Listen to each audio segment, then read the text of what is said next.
This VAWatchdog.org news video is brought to you by Bergman & Moore, LLC. Former VA attorneys now fighting VA for you.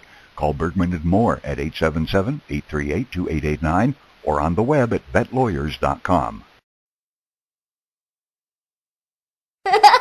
Sometimes when Hannah's laughing, I'll be like, your dad laughed just like that, and she'll smile. Daddy. I miss Daddy.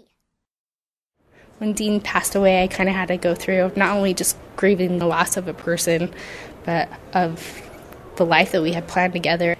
I didn't know what kind of plans to make or where I was going, because all of a sudden I was a single mom with 2 kids, and it wasn't something I expected.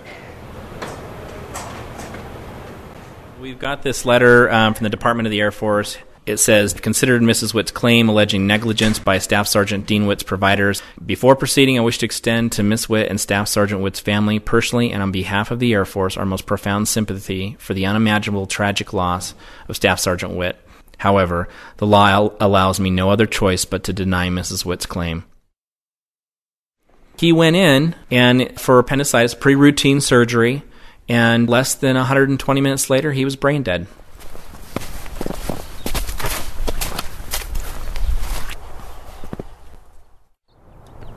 This is like the same type of setting it was when we buried him, but there was a lot more snow, and it was a very cold day. Everyone was shivering very quietly. Going to my brother's memorial, normally it would bring closure. In a way, it did, because I got to finally see where he was at. Other than that, it was just a wall. It's been 4 years. Why can't anybody just stand up and say, you know what, we messed up? How hard is that to do? What's my nephew and my niece supposed to do for the rest of their lives? How am my nephew and my niece supposed to support themselves going to college and everything? Can't I have a single mom just do it? Dean was going to provide a college education for his kids. I know my brother. He would have, whatever it would have taken. You know, I think Dean always felt that he was going to be a part of something big. I just don't think he realized that it was going to be done posthumously.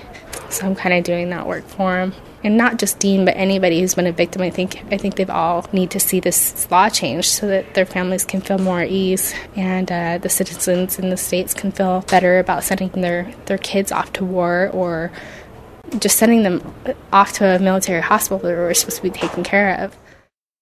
These people were not held accountable. They got a slap on the wrist, and they're still practicing medicine.